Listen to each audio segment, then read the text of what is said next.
Você acaba de dar play no podcast Fala ISD, um programa que reúne especialistas da área para abordar o assunto ISD de forma antenada com o que está acontecendo no momento. A cada 15 dias um episódio para você. Participe e enriqueça ainda mais o seu conhecimento sobre ISD. Salve, salve pessoal! Estamos de volta aí para mais um episódio do nosso podcast Fala aí ISD. O episódio número 11, já passamos aí de uma dezena e seguimos firme e forte. Eu estou aqui, Henrique, especialista em sustentabilidade corporativa da Ambipar Green Tech. Hoje eu vou dividir o episódio com duas Jus. Jus em dobro. Eu estou aqui com a Júlia Belisário e a Júlia Lourenço. E seguindo aí a nossa tradição, vamos pela ordem alfabética. Júlia Belisário, apresente-se para nós aí. Obrigada, Henrique. Obrigada, ouvintes. É um prazer poder participar de mais um podcast. Hoje muito especial porque estou aqui com a minha dupla dinâmica, Júlia Lourenço, que participa comigo em todos os projetos envolvendo essa temática tão relevante que é a governança corporativa. Ei pessoal, estou estreando aqui no podcast hoje, vou me apresentar. Meu nome é Júlia Lourenço, trabalho aqui do lado dessas duas feras na Green Tech e estou muito feliz com o convite, para poder falar de um tema que eu sou suspeita e particularmente gosto muito. Então tenho certeza que vai ser um bate-papo muito proveitoso. Obrigada, Henrique, obrigada, Ju. Bacana demais, pessoal. Então, antes da gente entrar na temática de hoje, eu vou chamar a Dani Pedrosa para dar uma palavrinha para a gente aí e introduzir essa temática. Fala, pessoal! Fazer o certo sempre dá certo. É com essa fala que eu gostaria de iniciar a minha participação aqui hoje, que é o nosso 11º episódio do podcast Fala ISD, que traz à tona o tema governança corporativa. Dentro do ISD, é o G, aquele Gzinho lá da governança, que garante a sustentação dos outros pilares, do environment, que é o ambiental, e do social, o social. A governança corporativa nada mais é do que um conjunto de boas práticas, de integridade, de ética, de transparência para o funcionamento e gestão eficiente de uma estrutura organizacional. É uma boa governança, uma governança robusta, que vai possibilitar conduzir a gestão organizacional de forma ética, de forma correta. Dentro desse arcabouço da governança, a gente tem o Código das Melhores Práticas de Governança Corporativa, que teve a sua 6ª edição lançada recentemente pelo IBGC, que é o Instituto Brasileiro de Governança Corporativa, sendo uma das principais referências hoje no tema aqui no Brasil. O Código, ele pode dizer, a gente pode dizer que o Código é a Bíblia da governança, um manual de boas práticas para desenvolver, melhorar ou implementar a estrutura de governança nas empresas. E, para finalizar, com governança é possível que as organizações demonstrem transparência em todas as suas operações. Mas é preciso que a empresa entenda o propósito da governança e a dissemine para todos, fazendo parte da cultura da empresa e que se dê vida ao propósito. É sobre isso que vocês vão ouvir aí agora o Henrique, a Ju Belisário, a Ju Lourenço falarem aqui no nosso podcast Fala ISD. Com vocês, pessoal.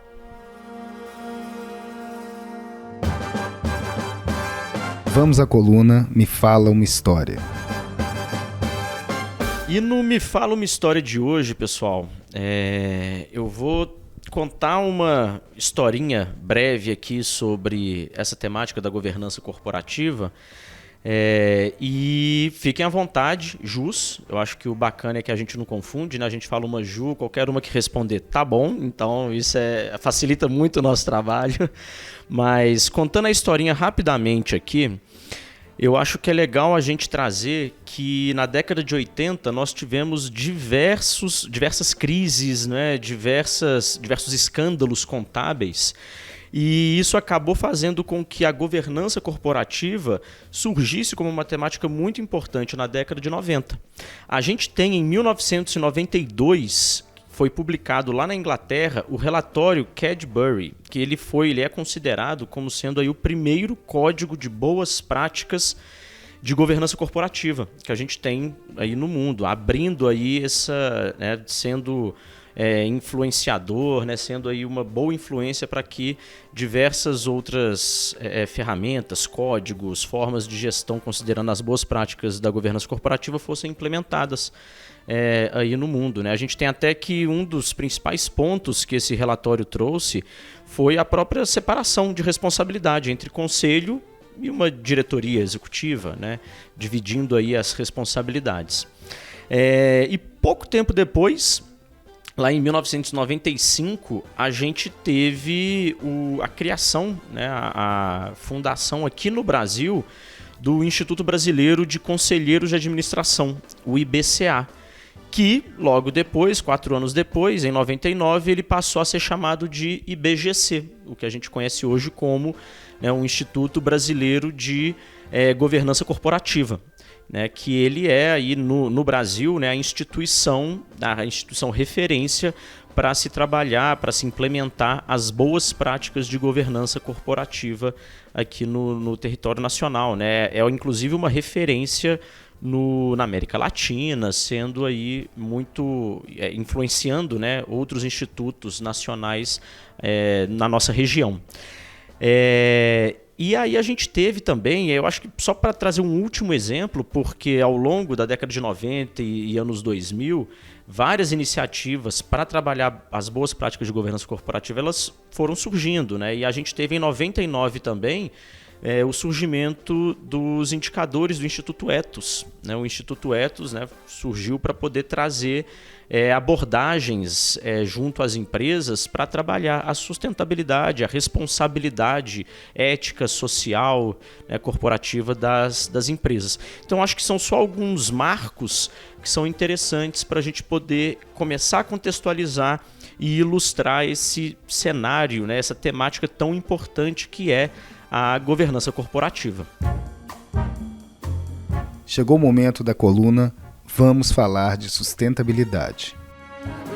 Então, vamos falar aí de sustentabilidade, já começando esse próximo bloco. A gente vai dar uma roubadinha aqui no episódio de hoje, porque a gente vai começar o Vamos Falar de Sustentabilidade trazendo um pouquinho também de datas. Então é como se fosse aí Me Fala uma História um pouco alongado. Porque, como a gente disse no bloco anterior, década de 80, muitos escândalos, década de 90, uma série de iniciativas de governança corporativa das boas práticas, instituindo essas boas práticas. E aí a gente chega nos anos 2000 e a gente tem já no início do século, no início da década, um grande escândalo que aconteceu no ano ali de 2001, que foi justamente a falência da Enron. A Enron ela era uma empresa bilionária do setor de energia lá nos Estados Unidos e ela vinha, teoricamente, tendo aí grandes resultados positivos financeiros, mas se descobriu que, na verdade, ela estava maquiando ali os seus resultados contábeis. E quando isso veio à tona, gerou uma crise ali de credibilidade, uma crise financeira, uma crise contábil, que trouxe diversas consequências ali para o mercado americano e, consequentemente, o mercado global. Inclusive, a auditoria que avaliava, auditava os processos contábeis da empresa também veio a decretar essa falência. Então, assim, a Enron ela gerou uma crise gigantesca que, consequentemente, no ano anterior, em 2002, foi lançada uma lei, que é a chamada a Lei SOX, ou a Lei Sarbanes-Oxley, que o intuito dessa lei era justamente evitar que a gente tivesse ali uma crise ainda maior, com um esvaziamento de investimentos por conta da falta de credibilidade, que os investidores ficassem com medo de seguir investindo e que isso gerasse, né, um déficit de divisas, né, e de capital sendo investido por conta dessa insegurança. Então a Lei SOX ela veio para criar ali mecanismos, criar formas de trazer essa confiança de volta para o mercado, para os investidores, em questão, né, em termos aí da transparência da contabilidade dessas empresas. Então foi meio que um divisor de águas, né? E eu acho que depois disso, várias outras leis ao redor do mundo com esse mesmo teor, elas foram surgindo, certo? Exatamente, assim. E esse caso é claro, né? Se eles tivessem uma estrutura de governança muito bem robusta, né? Com os princípios, com as práticas, com as diretrizes, certamente isso não teria acontecido. E é por isso que a gente realmente, assim, existem vários conceitos de governança, né, ao redor do mundo, mas eu entendo que o conceito do IBGC, né, do Instituto Brasileiro de Governança Corporativa, ele é muito interessante, porque ele é muito certeiro. Ele entende que a governança é, de fato, um sistema. Ou seja, é um sistema que visa equilibrar as demandas das partes interessadas, apoiar a estratégia a longo prazo, né, através, como eu disse, de políticas, alocando recursos, atribuindo responsabilidades e firmando compromissos públicos. No caso da Enron, a gente teve aí uma nítida violação aos princípios da transparência, como você disse, e da prestação de contas, né, que é chamada também de accountability. E a gente vai falar que da sexta edição aí do Código de Boas Práticas de Governança do IBGC, os princípios também sofreram alguns ajustes, até por conta aí do benchmarking que foi feito com outros códigos, mas era esse ponto que eu queria trazer. E aí, não sei, Ju, se você quer complementar em algum ponto? Eu vejo, gente, que esse sistema aí de governança, ele visa balizar, né, a atuação desses agentes, buscando um equilíbrio entre os interesses, entre as partes relacionadas. E a gente vê cada vez mais a necessidade, né, de ter essa governança robusta, com princípios éticos, transparência, visando não só o interesse da organização, mas da comunidade como um todo, né, dos sócios, dos clientes e de todos os stakeholders ali envolvidos, né, para constituir realmente aquela empresa. Eu acho bacana que não vai ser a primeira vez, a gente já falou sobre isso que eu vou levantar aqui agora em outros episódios, e a gente vai falar ainda muito disso provavelmente, né? Quando a gente fala de governança corporativa, né, até o próprio ESG, o Gzinho ali é de governança, né? Então acho que é muito isso que vocês trouxeram, é a gente organizar as empresas, né, de uma forma que elas sejam ali eficientes, que elas tenham valores, princípios e que ela trabalhe, né, que ela construa a sua gestão de uma forma ética. Então a gente levanta muito, já bateu muito nessa tecla da ética, e eu, cada dia que passa, eu acho que a gente tem mesmo que falar um pouco mais sobre isso, porque a gente viu o quanto que falar de empresa, falar de lucro, né, falar de economia, isso está dissociado de uma ética ambiental, de uma ética ali, né, social. Então eu acho que a gente tem que trazer essa temática para junto. A gente tem que começar a atrelar de novo a ética com a economia. E eu acho que uma governança corporativa bem estruturada, com boas práticas, ela vai prezar muito por isso, né? Perfeito. E, inclusive, o código, ele traz isso de forma muito clara, né? Não existe sustentação dos eixos ambiental e social sem uma boa governança. E, obviamente, sem a integridade, né? Sem a ética.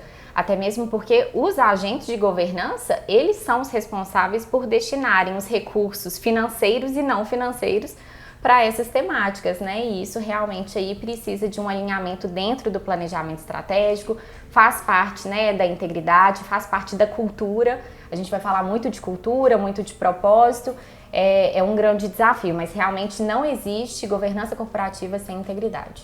E complementando sua fala, Ju, eu acho que antigamente tinha uma visão de que governança era para investidor e acionista, né? E não, acho que o próprio código, essa atualização, mostra isso pra gente. Governança é para todos, é para a organização como um todo, desde do mais alto nível, né, de governança até toda a cadeia que perpetua aí a organização. Legal esse ponto, Ju, e a gente vai até abordar exatamente isso, por que a sexta edição do código ficou mais concisa, né? E ela traz bastante essa ideia, o código traz bastante essa ideia que ele realmente é para todos.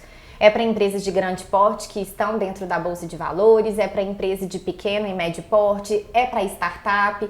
Então a ideia de tirar partes que eram até então muito específicas de determinados ramos de atividade, a própria questão de assembleia, né? Antes era um tema muito denso, ou então voltada só para empresas familiares. Isso aí realmente foi abonado nessa 6ª edição e eu acho que foi uma atitude louvável aí da equipe que fez a revisão do código, foi bastante interessante.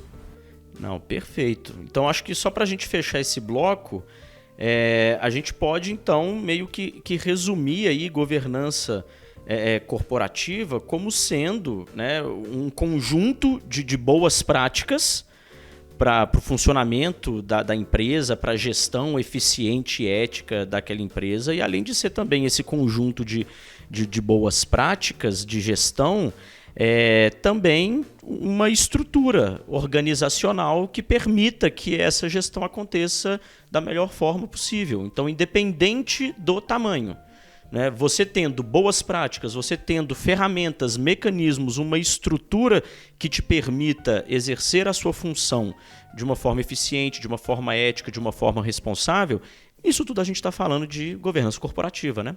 Com uma visão de longo prazo, né, para a sustentabilidade realmente daquela organização e empresa. Com vocês, o que estão falando por aí? E o que estão falando por aí, vocês já até começaram, né, deram essa adiantada, que é essa 6ª edição desse Código de Boas Práticas, certo?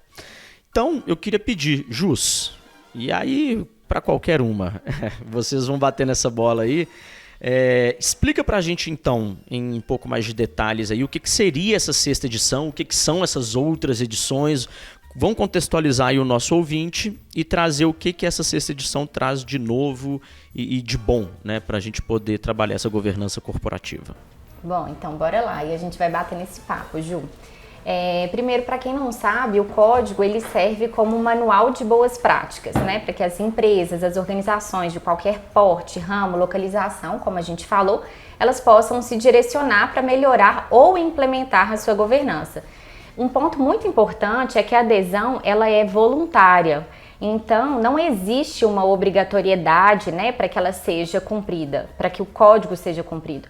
Exatamente por isso que é muito interessante, porque tem que ter essa vontade genuína daquela empresa, daquela companhia, em seguir essas boas práticas, né? Que realmente essas empresas que buscam essa melhoria aí, elas já têm então um norteador. A 6ª edição, ela é interessante, como eu disse, por vários motivos, a começar pelo próprio grupo de trabalho que desenvolveu o código. Primeiro porque membros integrantes do IBGC fizeram parte da Comissão de Sustentabilidade e da Comissão de Gerenciamento de Riscos Corporativos. E isso eu vejo como algo muito positivo, porque a gente mostra, né, que vários aspectos aí da sustentabilidade foram incorporados dentro do código. E existe essa sinergia, essa interface, né, entre sustentabilidade e o sistema de governança. Como eu falei, não tem como a gente buscar melhorias nos eixos ambiental e social sem a governança. A governança é peça fundamental para isso. Então, assim, eu realmente vi que esse código ele ficou muito mais conciso, trazendo esses pontos aí de forma muito mais clara. Qualquer empresa, qualquer organização, ela consegue pegar o código, ler, entender, seguir como se fosse um manual mesmo, uma bíblia, sabe? Para que ela consiga se desenvolver e melhorar com essa visão aí de sustentabilidade a longo prazo. E muito legal, Ju, isso que você falou, porque a gente percebe, né, que o código vai ser adaptado de acordo com a maturidade de cada uma das empresas, né, em relação à governança, que isso vai depender do tipo de organização, do arcabouço regulatório que aquela empresa precisa seguir, porque a gente sabe que dependendo do tipo de empresa, são arcabouços regulatórios diferentes, né? Então, assim, ele é aplicável para todos, seguindo vários desses aspectos, né? O que traz essa maturidade aí para cada uma das empresas poderem se adequar. E um ponto assim que a gente falou muito de integridade. E quando a gente pega essa 6ª edição, isso fica ainda mais claro, né? É como se a ética e a integridade fossem realmente balizadores da governança. Não tem como a gente implementar um sistema de governança sem a ética e a integridade. E isso ficou realmente mais claro. Inclusive, nessa sexta edição, eles incluíram a questão da agenda positiva de governança. Eles trouxeram alguns pilares em conjunto com aqueles princípios, que eram os princípios que a gente tinha de prestação de contas, que a gente até falou no caso da Enron, né, que foi violado, que é a accountability, o princípio da equidade, o princípio da transparência. E aí a gente vê assim que para ter esses princípios a gente precisa de ter os pilares. Então não tem como a gente ter esses princípios sem a ética, sem a integridade, sem pensar na diversidade e inclusão, que foi um ponto muito interessante que a gente vê a todo momento que isso é abordado, sem falar das questões ambientais, sociais, sem ter um olhar muito atento para as partes interessadas. Então essa parte aí de cadeia de valor, ela foi muito abordada, né, dentro realmente aí do código. Eu queria trazer um ponto para discussão e jogar essa bola para vocês. Porque, pelo que a gente está vendo aqui, a governança corporativa ela é fundamental, né? Eu acho que a gente pode até fazer uma analogia, né, com uma pessoa que ela está crescendo, ela está ali amadurecendo, se desenvolvendo, e ela tem que ter uma boa educação para ela ser uma pessoa correta, para ela ser uma pessoa íntegra. Eu acho que a governança é como se fosse essa boa educação que se dá para as pessoas, é o que a gente está dando para as empresas, né? Mas aí no caso aqui das empresas especificamente, pelo que eu estou entendendo vocês colocarem, essa governança naturalmente ela tem que se desdobrar em políticas, em normas, né, em instruções, tem que ser formalizada. O que a gente pode fazer, ou como que tem que ser feito, ou o que acontece para que as empresas não formalizem a sua governança, mas não a apliquem. Entendeu? No sentido de que as empresas elas vão formalizar, elas vão ter lá uma série de políticas, uma série de documentos, uma série de normas, mas não necessariamente ela vai estar implementando aquilo. Não necessariamente ela vai estar fazendo aquilo acontecer, né? Como que a gente pode trabalhar para fugir talvez dessa pegadinha de se ater muito à burocracia, se ater muito, né, a uma formalização de documentos e chegar no ponto de não conseguir implementar isso na prática de tanta coisa que a gente acabou desenvolvendo? Como é que a gente pode fugir dessa pegadinha de trazer a governança corporativa para a prática, para o dia a dia da empresa? Acho que primeiro a empresa precisa entender qual que é as suas reais necessidades, qual que é o seu contexto, o que ela de fato precisa, porque realmente uma startup, uma empresa de pequeno porte, ela vai precisar de um sistema de governança completamente diferente de uma empresa, por exemplo, que está dentro da Bolsa de Valores. Então ela precisa entender suas necessidades, precisa entender o funcionamento, né? Então assim, bom, tem questões básicas de um sistema de governança. Então, a gente já falou da questão de integridade. Um código de conduta, ele não é só mais uma formalidade. A gente não pode entender a governança como um simples checklist, né? Tem, não tem, cumpre, não cumpre, então ela, né, é uma empresa que está ok. Não, ela é muito além disso. Como você falou, é um sistema, precisa de ferramentas, então a gente precisa realmente ter o apoio também da alta liderança. Né? A questão do tone of the top, tem que realmente vir de cima. E aí é um ponto que eu entendo que está muito alinhado também ao propósito, que é uma questão que me chamou muito a atenção, porque no outro código, o outro código de boas práticas começava falando do sócio. Agora, quando você abre a sexta edição, ele já começa falando de propósito. O propósito ele está realmente muito alinhado à governança, né? Porque assim, a empresa realmente ela pode nascer sem um propósito e tá tudo bem, porque querendo ou não, ela vai estar gerando empregos, renda, ok. Mas ela tem que ir muito além disso, né? Ela tem que gerar valor, ela tem que gerar impacto, ela tem que envolver as partes interessadas. Então, na medida que as suas partes interessadas, seus colaboradores, seus fornecedores, seus parceiros de negócio entendem esse propósito, né, e estão conectadas a essa empresa, é muito legal porque gera um valor compartilhado. Então eu entendo que o sistema de governança, ele não fica somente ali em papéis, né, no código de conduta, em política, ele extravasa isso, né, ele vai além, ele vai pro propósito. E eu acho assim, gente, que a partir do momento que a empresa entende o seu propósito e dissemina isso lá dentro, É muito mais prazeroso você trabalhar sabendo do seu propósito, você ter ações, você realmente vestir a camisa da empresa, porque o seu lado pessoal e profissional vai estar super alinhado, né? Porque uma empresa que dissemina esse propósito para todo mundo, a gente vê que é uma empresa que realmente os colaboradores vestem a camisa, têm vontade de trabalhar, têm ações para trazer melhorias. Então, acho que isso é muito bacana de falar, né? O propósito é essencial aí para qualquer organização. E eu acho legal esse ponto do propósito porque ele meio que personaliza a governança corporativa, né?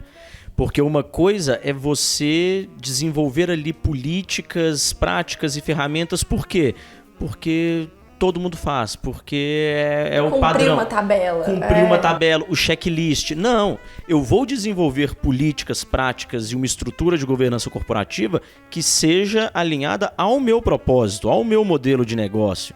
Então eu acho que é legal trazer essa ideia do propósito, tirar... Claro que o sócio é fundamental para a empresa, óbvio, mas... fazer essa troca sutil e colocar propósito como, né, a primeira página ali do código, eu acho que é interessante porque traz isso, traz essa necessidade de se personalizar nessa governança corporativa. Implementar uma cultura, né, Henrique, dentro da empresa. E eu achei que o IBGC foi muito inteligente, porque inclusive eles trouxeram um método SCORE para o propósito. Então, assim, as empresas, às vezes, elas não sabem, né? Tem empresa que, como eu disse, nasce sem propósito, mas como que elas vão pensar no seu propósito? Primeiro, assim, eu acho que é até uma reflexão mesmo, é uma questão reflexiva. Tem que pensar por que a gente existe, né? Por que aquela empresa ali existe? Por que a gente precisa existir? Qual que é a contribuição que a gente pode dar para a comunidade, para o meio ambiente, enfim, para as partes interessadas. E aí eles trazem o método SCORE. Primeiro você precisa simplificar o propósito. O propósito ele precisa ser simples e ele precisa ser convincente. Você precisa conectar esse propósito à estratégia e às tomadas de decisão. Então, o propósito da Ambipar é nós existimos para regenerar. A partir do momento que a gente entendeu o propósito, né, que teve envolvimento ali de todo um grupo de trabalho, de várias pessoas para trocar, trazer essa visão plural ali, todos os produtos e serviços, todas as soluções do Grupo Ambipar se darão em torno desse propósito, né? Então tem essa ideia aí da conexão. O S ali é de seja proprietário, né? De seja realmente dono. Institui então sistemas de controle apropriados à execução do propósito. Tem também a questão da recompensa. Então, a partir do momento que a gente alinha os instrumentos de incentivo à promoção do propósito, a gente tem muito mais chance de que ele realmente faça parte ali daquela cultura, daquela empresa, daquela organização. Um exemplo disso são as políticas de remuneração variável, né, atreladas às metas de desempenho de sustentabilidade. E exemplifique, é necessário que a gente dê vida realmente ao propósito. Então, a gente precisa construir narrativas que transmitam um senso de identidade, né, que inspiram as pessoas que ali trabalham, como a Ju mesmo falou, alinhem o propósito pessoal do propósito profissional, né, da empresa. Isso é muito interessante. E eu não sei se é muita pretensão, mas eu traria um outro ponto aqui, que a gente fala muito, né, que é a ambição. Né, que a gente vive hoje numa situação no mundo, né, que a gente fala isso muito, a gente repete isso direto, que o mitigar não é mais o suficiente, a gente tem que pensar além. A gente tem que ser ambicioso nos impactos que a gente quer gerar.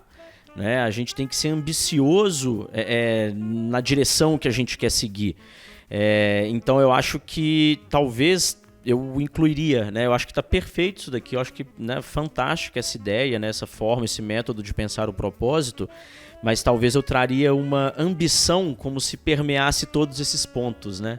Que a ambição seja o norte para que a gente possa pensar o propósito da nossa empresa. E sabe o que é legal, Henrique? Quando a gente fala em ambição, a gente não pode dar o propósito por algo conquistado, né, estático. Então, outro dia eu estava até ouvindo um podcast que a pessoa falou assim, coloque no infinitivo mesmo, porque quando você coloca algo já conquistado, é como se fosse a visão, o objetivo ali da empresa. Agora, a ideia é trazer uma intenção de continuidade, né? Não, perfeito. E isso tudo tem que estar muito atrelado também, gente, a missão, visão e valor daquela empresa, né? Porque tá tudo muito conectado. propósito, ambição, missão, visão, valor. De fato, para que aquela empresa existe, né? Quais são os objetivos reais que ela tem. Então, é tudo bem ligado, né? Todos esses conceitos são muito atrelados. E de novo, né, Ju, você falou missão, visão e valores, o que a gente mais escuta é falar de casos aí onde a visão, missão e valores está lá estampado na parede, mas ela só funciona para isso, né? Ela só serve para isso, para estampar um quadro na parede. E onde estão as práticas? Exato. Então acho que é muito isso até do questionamento que eu trouxe sobre governança. Tá, e como que a gente transforma a governança em algo prático, algo do dia a dia?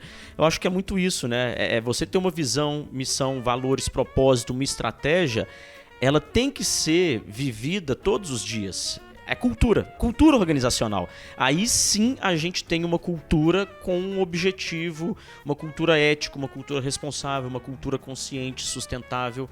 Eu acho que é muito nessa linha, né? Uma cultura assim, de valor compartilhado, como a gente falou, né?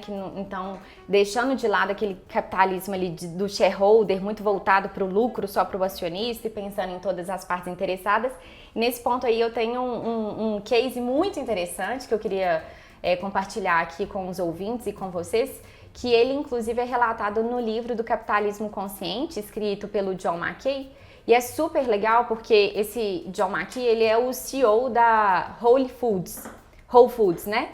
Essa Whole Foods é o maior varejo de alimento saudável que tem hoje, e esse livro foi escrito por ele com o Raj Sisodia. O Raj é professor e pesquisador sobre sustentabilidade, há diversos anos aí, e esse caso é interessante porque esse livro do Capitalismo Consciente, ele abriu esse movimento, né, do capitalismo consciente, e assim, ele já introduz o livro dizendo que na década de 80 eles abriram a primeira loja da Whole Foods, e em 1981 aconteceu uma inundação na cidade de Austin.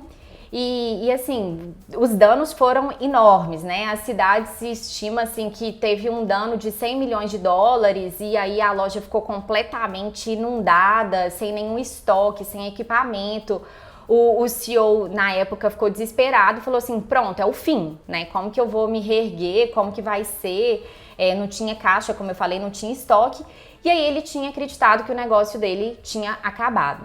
Só que aí no dia seguinte ele compareceu lá e tal, e aí alguns vizinhos começaram a ir para ajudar a limpar a loja. E isso ficou deixando ele muito curioso, assim, para saber por que as pessoas estavam indo, né? Mas isso se perdurou. Então os vizinhos continuaram indo, alguns colaboradores continuaram trabalhando sem receber nada. E aí ele foi e perguntou para as pessoas, gente, mas o que está motivando vocês a virem aqui, né, ajudarem voluntariamente? E as pessoas falaram, porque é um negócio muito importante para a comunidade local. Vocês geram emprego, vocês geram renda, o propósito da companhia é super interessante, né, que era uma venda de produtos saudáveis, e isso é muito importante para a gente. E eles continuaram a ajudar. Os fornecedores continuaram a vender estoques em crédito. As instituições financeiras continuaram concedendo também financiamento. Então, algo que era impossível foi possível por quê? Porque ali se acreditava no propósito, teve um alinhamento entre todas as partes interessadas, né? E isso é muito legal. É realmente o valor compartilhado, o capitalismo consciente, né? Essas empresas aí que realmente podem ser heróicas, né? Eu acho muito bacana esse exemplo porque ele mostra, eu acho que tá legal a forma como a gente tá chegando nesses pontos, né? Porque tá mostrando, como é que eu posso dizer, o lado humano da governança corporativa, saindo um pouco desse tecnicismo e mostrando o quanto que a governança ela é muito mais do que essas ferramentas práticas e políticas, né? Ela tá muito nessa cultura, ela tá muito na construção dessa identidade da organização. E você trazer, né, Ju, o capitalismo consciente, eu acho super bacana, porque mostra que a gente tem vários outros conceitos e formas de se trabalhar o modelo econômico que a gente tem hoje. Né? Você comentou do capitalismo de shareholders, né, e o capitalismo de stakeholders na sequência e o capitalismo consciente. Eu acho que só para a gente situar assim, eu acho que é legal a gente enxergar o seguinte, a gente tem um modelo econômico que está vigente no mundo há algumas décadas e ainda é muito forte hoje, de que a função de um negócio é gerar lucro para os seus acionistas, para os seus investidores. É lucro, lucro, lucro e, né, nada mais. E a gente já escutou, quem nunca escutou de que, né, para conseguir lucrar, né, vale muita coisa, para não falar tudo. E a gente começa a ver que a gente tem que repensar esse modelo e trazer a ideia de um capitalismo de stakeholder, um capitalismo que é para gerar valor para todas as partes interessadas. E aí eu gosto muito de uma analogia que eu acho que ajuda talvez até a construir um pouco de como que a gente tem que pensar essa governança corporativa. Que o lucro, ele é como se fosse o alimento, é como se ele fosse comida, né? Ninguém existe, o objetivo de vida de ninguém é comer. Né? Eu acho que a gente precisa de comer para sobreviver, né? A vovó já dizia, né? Saco vazio não para em pé. Então a gente tem que se alimentar, e até o que a gente escuta muito de que empresa que está lá no vermelho, passando perrengue financeiro, ela não vai pensar na sustentabilidade, ela vai pensar em sobreviver. Então assim, a gente tem que pensar em sobreviver, e o lucro é isso, o lucro é esse alimento que mantém as empresas de pé. Mas ninguém vive em função da comida que come. E além disso, a gente tem que ter cuidado com o tipo de comida que a gente come também, porque se for um lucro que não é muito saudável, depois vai voltar para sua empresa aí, né, com certas consequências. Mas o nosso propósito e o propósito das empresas, eles têm que ser algo maior, algo mais ambicioso, que vai contaminar no bom sentido as pessoas em volta, vai gerar valor para as pessoas em volta. E o lucro é um dos valores que é gerado pela empresa. Não pode ser o valor, né? Então acho que é legal a gente ter isso em mente para construir uma governança corporativa ética, responsável, consciente e que olhe por todos os envolvidos, né? Perfeito. Até porque, assim, todos os agentes ao longo da cadeia produtiva, eles são corresponsáveis pelo resultado final. E isso é muito abordado no código, né? Então é muito importante a gente realmente ter uma boa governança para o estabelecimento, então, dessas diretrizes, dessas normas, dessas formalizações de processo para toda a cadeia, porque esse relacionamento estruturado com as partes interessadas que vai fazer o alinhamento do propósito, né? É um valor gerado e compartilhado, né, gente? Muito além do que você só ter o lucro, que foi o que o Henrique falou. É um valor que está ali gerado entre todos e compartilhado também entre todas essas partes, né, relacionadas. E é legal porque aí a gente traz propósito para o impacto. A gente fala muito de impacto, né? A gente fala muito que a sustentabilidade ela é forte se ela gera um impacto positivo, se ela está resolvendo de fato ali um problema social, ambiental, até de governança, né? Então, essa governança com propósito, ela traz propósito para o impacto que está sendo gerado. Para finalizar, vamos à coluna e por falar em impacto. E aí, por falar em impacto, né, Jus? Sempre no plural. A gente sempre trata nesse bloco, né, sobre aí práticas, ferramentas, né, diretrizes, para tentar trazer para a realidade, né, das empresas e do nosso dia a dia aí corporativo formas de aplicar o assunto que a gente está falando, né? Então eu queria passar para vocês, né, o que a gente pode trazer para trabalhar essa governança corporativa na prática e no nosso negócio. Bom, gente, falando em impacto, vou falar de uma questão que é impacto mundial, né? Não só para o Brasil, mas para o mundo inteiro. E vou trazer um pouquinho aqui do Índice de Percepção da Corrupção, que é o IPC. Ele é um dos principais indicadores da corrupção no mundo.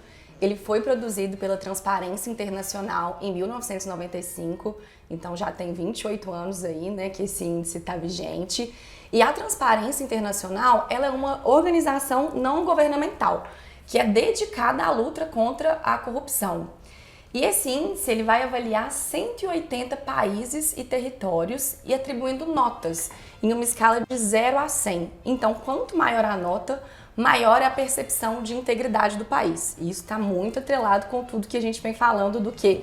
De governança com integridade, né? Você vai contar pra gente a posição do Brasil? Vou falar um pouquinho mais, tá? E vou contar pra gente, vou deixar essa parte pro final. Bom, pessoal, para chegar nesse índice, né, o IPC é composto por 13 pesquisas de avaliação de especialistas no tema, produzido aí por instituições internacionalmente reconhecidas, né? E para desenvolver o índice, a Transparência Internacional compila anualmente os resultados dessas pesquisas. Então a gente consegue acompanhar ano a ano a evolução de todos os países aí que estão dentro do IPC. E agora uma notícia, né, um índice aqui que nos assusta e que mostra que cada vez mais a gente tem que trabalhar para ter uma governança corporativa voltada para a integridade, que a gente deve continuar, né, com as nossas práticas anticorrupção. Nos últimos 5 anos, apenas 8 desses países melhoraram significativamente sua pontuação. 10 tiveram uma piora expressiva e agora o que me assusta é que os demais, então 90% desses 180 países, estagnaram em seus níveis de corrupção. Então, assim, não melhoraram, mas também não tiveram práticas de melhora. Então, é um ranking que assusta, né, bastante a gente, tratando principalmente dessa temática. E agora, Henrique, eu vou falar da colocação do Brasil. Nós estamos na posição 94ª, com uma pontuação 38. Então, assim, em 100, tá, gente? A nota é 38 em 100 e a nossa colocação, nossa posição é 94. E eu acho que isso mostra muito o quanto a gente ainda tem que melhorar, o quanto o nosso trabalho é muito essencial para as empresas e está muito atrelado com todas as temáticas que a gente está falando, né? O pessoal costuma tentar ser otimista e enxergar o copo meio cheio ao invés do meio vazio, né? Então poderia falar assim, 94 em 180, estamos até bem, mas acho que não, né? Dá para melhorar muito, a gente mas, pode assim, melhorar muito. E eu acho que o que assusta ainda mais é que a lei anticorrupção brasileira está fazendo 10 anos, né? Então era pra gente ter melhorado muito mais. Até porque os programas de integridade, eles fizeram parte também da lei anticorrupção, né? Com certeza. Então, assim, realmente esse número é assustador. É assustador, gente. Aproveitando o gancho, Ju, que você trouxe aí sobre a lei anticorrupção, né? A gente tá aí com a vigência dela há 10 anos. E eu acho que a lei anticorrupção, também chamada como Lei da Empresa Limpa, foi um marco na história brasileira, né, gente? A gente não pode deixar de trazer isso, porque eu acho que as empresas se depararam com diversas regras e obrigatoriedades legais que elas precisavam seguir para serem empresas mais íntegras. Então, assim, as empresas têm que se adequar a essa legislação, né? E segundo os dados da CGU, desde 2016 foram punidas 98 empresas em decorrência do caso de apuração de responsabilidade, né? E assim, a lei traz muitas penalidades, o que isso é uma coisa muito boa para também brecar as empresas de continuarem tendo práticas ilícitas, né? E a CGU também mostra aí pra gente um resultado de penalidade que ultrapassa o montante de 807 milhões. E falando em multa tem um impacto financeiro, né? Então isso afeta diretamente o bolso dessas empresas que estão envolvidas em práticas ilícitas. E além dessas penalidades, pessoal, uma coisa que a lei trouxe, que é muito importante também para balizar essas práticas, são os acordos de leniência, né? O que são acordos de leniência? É uma forma de suavizar as penalidades dessas empresas que têm atos corruptos, desde que elas estejam dispostas a contribuir voluntariamente, né, para propor com esse rompimento das práticas ilícitas, né? Então elas vão adotar práticas para manter suas atividades, desde que de forma ética e sustentável. E trazendo só mais um dado aqui pra gente, a CGU firmou um acordo de leniência com 25 empresas, cujos pactos, assim, ultrapassaram o valor de 18 bilhões, né? Então esses acordos têm contribuído aí para a recuperação desses recursos, né, que são destinados aí à responsabilização dessas empresas envolvidas nesses casos. E esses números que você nos trouxe, Ju, eles realmente são muito alarmantes. Você falou da questão da CGU. Eu estava ouvindo um podcast do ministro Vinícius Marques de Carvalho, que ele é ministro do CGU, né? E ele estava falando que um dos grandes desafios é a dificuldade de coordenação da aplicação da lei anticorrupção, né, por parte do Ministério Público, da CGU, das corregedorias estadual e municipal, porque existe muita sobreposição de trabalho mesmo, né? Às vezes o Ministério Público está investigando, aí depois a CGU começa a investigar, então realmente existe essa sobreposição. Então há essa necessidade de harmonizar a dosimetria da pena, como que eles vão seguir com as diretrizes, com as regras, com os padrões aplicáveis à celebração do acordo de leniência. Então realmente a gente vê aí que é um desafio grande. Com certeza. É por isso que tem que investir cada vez mais, gente, em legislação que tratem desses assuntos, em práticas, em políticas públicas, né? Pra gente conseguir balizar isso e melhorar nosso ranqueamento. E pra concluir, assim, eu acho que muito conectado com tudo que a gente trouxe, consigo vislumbrar que a implementação de uma cultura de compliance é excepcional, né? Não tem como não falar de governança sem falar de ESG, sem falar de compliance, adotando programas de conformidade, né? Visando prevenir práticas de corrupção e principalmente visando, né, para que as empresas consigam demonstrar a transparência em suas operações, que eu acho que isso envolve todos os stakeholders, toda a cadeia de valor, que é uma forma também de demonstrar, né, os resultados e as práticas das organizações. Perfeito. Esse programa de integridade, inclusive, ele é uma exigência da nova lei de licitação, né, que foi recentemente publicada aí. Então, para os contratos acima de 200 milhões, as empresas têm que ter programa de integridade. Aí as pessoas podem falar, então é só empresa grande que tem que ter? Não, muito pelo contrário. O próprio ministro Vinícius, ele estava falando aí de um acordo que a CGU está querendo com o Sebrae, porque o Sebrae traz, né, essas empresas aí de menor porte, exatamente porque, como a gente começou a falar no podcast, integridade, gente, é para todas. Governança é para todos os tipos de empresa, né? Independente do porte, do ramo, da localização.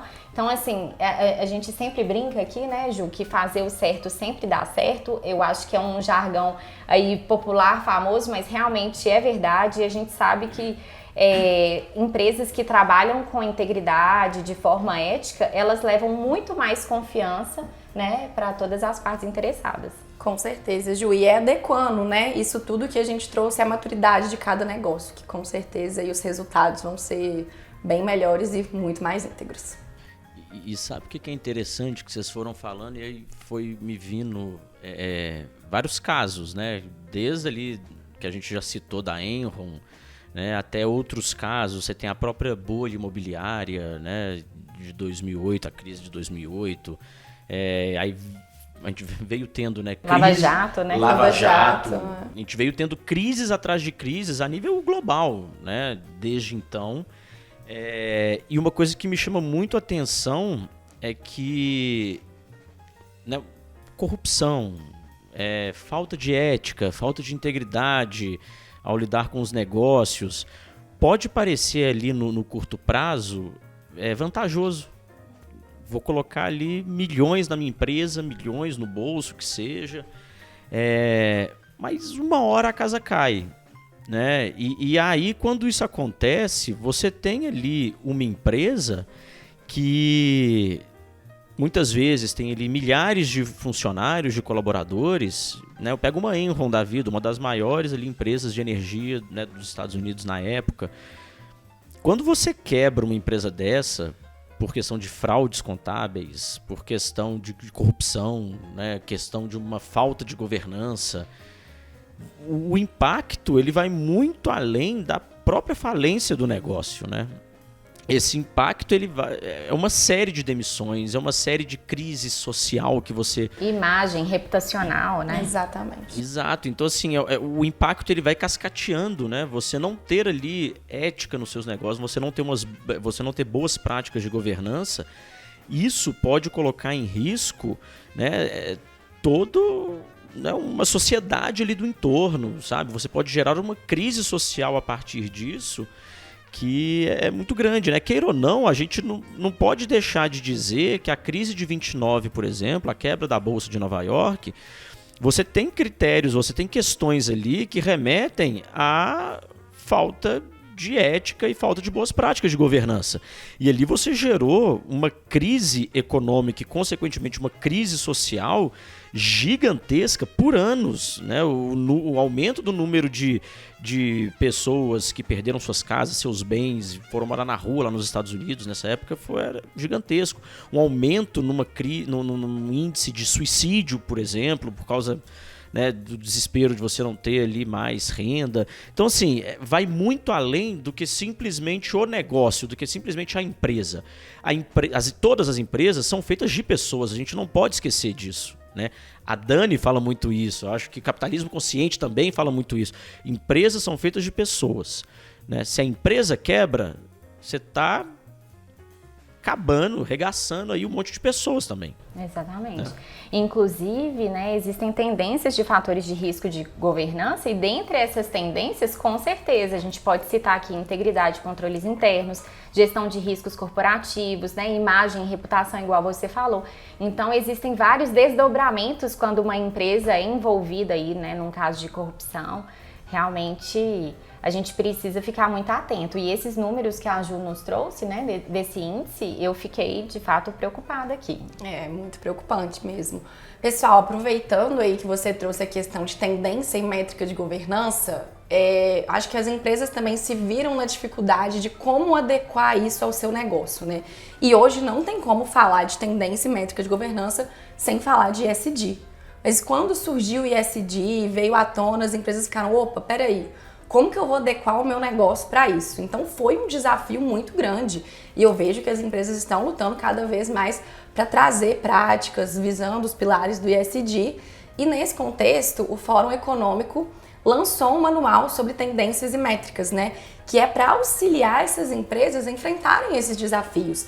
Falando sobre pessoas, então, gente, é super alinhado com o que o Henrique trouxe, né? Uma empresa, ela é composta por CPFs, né? As pessoas estão ali. Falando de princípio de governança, sobre prosperidade, sobre o planeta, né? Meio ambiente como um todo. Mas aí vem a questão, como que a gente coloca isso em prática? Tem uma pergunta que você trouxe, né? Um pouquinho antes pra gente, né, Henrique? Eu acho que isso vai desde a criação de um programa de ESG e também, assim, conscientizando todo. Isso é, o conselho de administração, a diretoria tem que incluir nas suas reuniões pautas sobre essas temáticas, né? Isso é uma reserva de tempo e recurso para falar sobre isso. Então tem que ter uma escuta e um entendimento do que os stakeholders estão esperando, né, dessa organização, um olhar para a estrutura interna dos seus profissionais e, além disso, também a comunicação com o mercado e demais públicos estratégicos aí para a organização, né? E eu achei legal, Ju, que quando você nos traz essa questão que o conselho de administração, né, tem que, então, ter tomada de decisão sobre essa temática, mas para que ele tenha tomada de decisão, ele tem que ser letrado, ele tem que conhecer essa temática. Inclusive, o ISE, né, que é o Índice de Sustentabilidade Empresarial, tem uma questão específica falando sobre isso. Da capacitação, né? Da capacitação realmente dos membros do conselho. Uhum. Eles precisam entender, né, a complexidade da sustentabilidade para que ele consiga, então, alinhar isso dentro do planejamento estratégico dele. Exatamente. Cambada. Então, assim, muita coisa, né? Eu acho que a gente trouxe de uma forma super bacana aqui essa perspectiva da governança corporativa, mas de novo, tá ficando até um pouco manjada essa questão nossa aqui do podcast, que a gente começa um assunto e fala, meu Deus, vamos ter que ter outro episódio para continuar, porque foi muito bacana, mas introdutório, porque governança corporativa ainda tem muito pano pra manga, né, pra gente conversar. Eu já tô pensando aqui que a gente vai precisar do episódio 12, 13, 14, né, não, Ju? Estreiei, já quero voltar, hein? Já quero voltar pro podcast. Com certeza. Não, tem muita coisa pra falar, né, de comitê de sustentabilidade, né, diretorias executivas. Estrutura, né, de governança. Estrutura de governança. Tem muito assunto. Tem muita coisa. E eu acho que a gente tem que realmente não perder isso e trazer, porque eu acho que vai só complementar e só enriquecer essa discussão. Mas, infelizmente, né, eu acho que por hoje é só, pessoal. Né, É só isso tudo? É só isso tudo.